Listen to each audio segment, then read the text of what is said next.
The Weatherby Element, guys, it is not the fanciest, doesn't have all the latest, greatest features, but gosh dang does it work.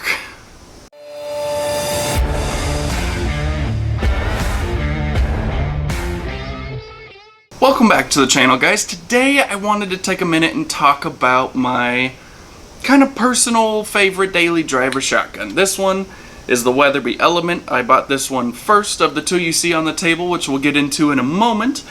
I really like it. Short version of the story. If you want to know, I like it. It's a great gun. That's why I bought another one. So there you go.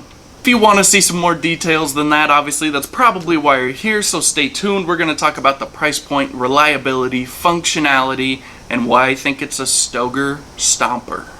So, let me go forwards a little bit here. Weatherby just came out with the Storix, right? Hell of a gun. Looks incredible. You can switch it from right hand to left hand, all that stuff. Before that, they had the 18i, right? Great gun. It's kind of an improved Element, sorta. The Element really is kind of the OG Weatherby semi-automatic shotgun, right? When I bought this one, I really liked that it was tungsten Cerakote. Honestly, I really liked that. I watched some reviews. I'm sure you guys have seen some of those same reviews. It seemed good. When I went and held it, I really like the grip is a little more of a pistol style grip. I like the grip up front here. They call it Kryptonite, whatever. I just wanted an all-purpose kind of upland field shotgun. These ones are both 26-inch barrels, okay? I personally like the 26-inch barrel because if you watched my dove hunting video, you know that I typically, when I have one of these guns in my hand, am, I guess you could say, jump shooting doves, essentially, right? And what the 26-inch barrel allows me to do is hold it by my side in a comfortable balance point and not have the barrel hit the ground, even with the little bit longer choke that you see in this one.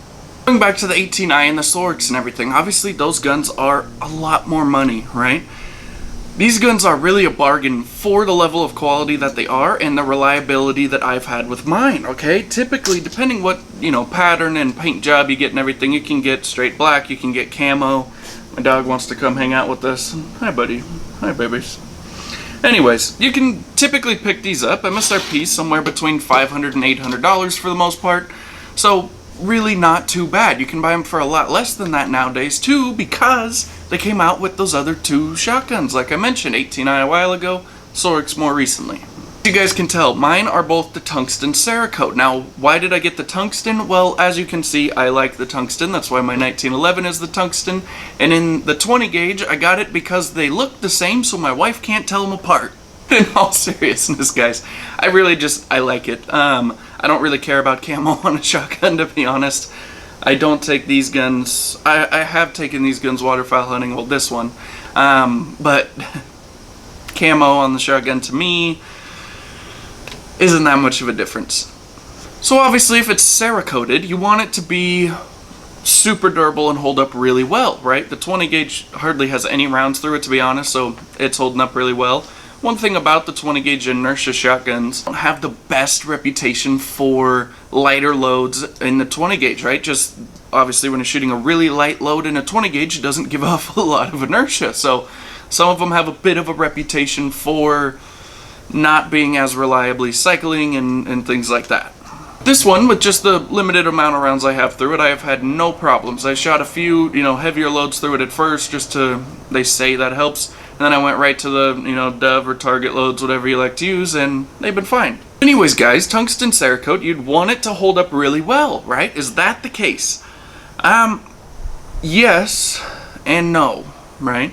You can't expect it to be perfect, and I have beat this gun pretty hard, to be honest. This gun's been treated not the nicest out in the field. I take really good care of it outside of the field, lubing it, taking it apart, cleaning it, all that stuff. But in the field, she gets worn. She gets used hard. It has some scrapes. It has some scratches. I'll show some close-ups. But overall, really not too bad. So why do I call it a Stoeger stomper, guys? Because Stoeger has had a grip on that inertia kind of budget range shotgun for, years and years and years, right? And they do make a good gun. Don't get me wrong. I have a lot of friends that shoot Stoegers. Most of them really like them. I've had really good experiences. Some, not so much. Stoeger did do a couple cool things on the newer guns with the oversized bolt release, things like that. Again, if you want to spend a little more money and get into a little different category, you can look for some of those things. Personally, I don't really care if it has an oversized bolt release or not. Caveat, keep in mind, I live in Arizona. Even when I'm waterfowl hunting, it is not 10 degrees outside or anything, okay? It's still warm, relatively, for the time of year. So having something like gloves on, things like, not really a concern of mine for this gun and what I use these ones for. So if that is a concern of yours, you might want to look in a slightly different direction, because again, this isn't impossible to push. It's not some outrageously tough button, but there is a push that you have to do. So if you have big gloves on, you know, an oversized super light bolt release might be nice for you. Again, doesn't make any difference to me. Overall, I just think what you get for the money with one of these shotguns is incredible compared to a lot of other shotguns out there.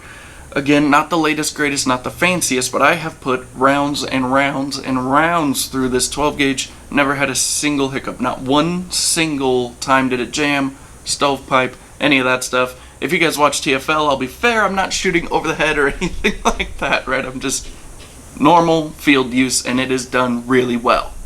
But going back to that Stoeger thing, I honestly think they look a little bit better than the Stoegers. I think they're a little bit more comfortable in the hand. I think they function as well, if not better. And for the money, I think these are well worth it compared to a lot of the Stoeger stuff. I really do. Thing to keep in mind with any inertia gun, guys, is with the bolts right here, it's empty, okay, for you keyboard guys. If you bring this back and you just try to lightly close it, you'll see it catches a little bit right there. You give it a little slam, it works fine. If you don't get it all the way, see if I can kind of mimic it. If you just put a load in here and close it and try to be nice, a lot of times it doesn't fully go into battery, okay? I had it happen one time. That's the only failure that I've had. Is I don't remember what the situation was, but for some reason I hand loaded one in the top and just kind of closed it trying to be quiet or something. Went to shoot, nothing happened. I knew immediately what it was. That's not really a Weatherby thing, that's more of an inertia gun thing, just the way they operate. So just keep an eye out for that. So why did I buy the 20 gauge if I already had the 12 gauge? Let's go into that a little bit. It's nice to have another gun around just for somebody comes with you, any of that stuff. Number two, I don't remember exactly how much lighter the 20 gauge is than the 12. I'll put it up on the screen here. I'll do a comparison or something, but I really wanted something that was just lighter and easier to carry around dove hunting and quail hunting.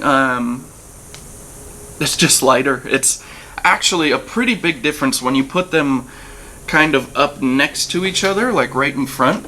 I don't know if it'll really come through on camera, but the gun is just much kind of slimmer overall. Again, I don't know that it'll show very well on camera. I'm sure you can tell. Overall, it's significantly lighter, a little bit nimbler, just a little bit smaller package overall. It'll be good for, you know, my daughter as she gets older, things like that.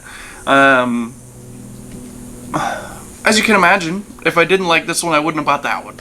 Right, so if I'm gonna go spend my own money, keep in mind this isn't sponsored. I'm not a professional YouTuber. I don't get these guns for paid reviews or anything. So if I'm going to go spend my money on a gun, I'm gonna make sure that I like it. This one I took a little bit of a gamble, wasn't super familiar with their shotguns, did some homework. It's great, I love it. I also love the 20 gauge. They're very good guns for the money particularly. Well, that's going to pretty much do it, guys. I'm sure most of you are fairly familiar with the inertia shotgun idea. You know, they're super simple. Maybe I'll put a video up of me taking one apart or something. They're overly simple. Take them apart, keep them lubed every once in a blue moon, and you're going to be just fine, man. These things just run and run and run and run. They say that they designed this gun to just take beating after beating after beating. Obviously, I haven't had these guns for 20 years to be able to tell you, but for the time I have had it and the amount of rounds I have put through it, they've been super solid. Don't expect that to change anytime soon. Make sure you guys subscribe, drop a like, leave me a comment. Let me know if you have one, what you think of it, or what else you do shoot, or if you think I'm incorrect and this is a horrible shotgun. Let me know, guys. Drop it down below, and we'll see you next time.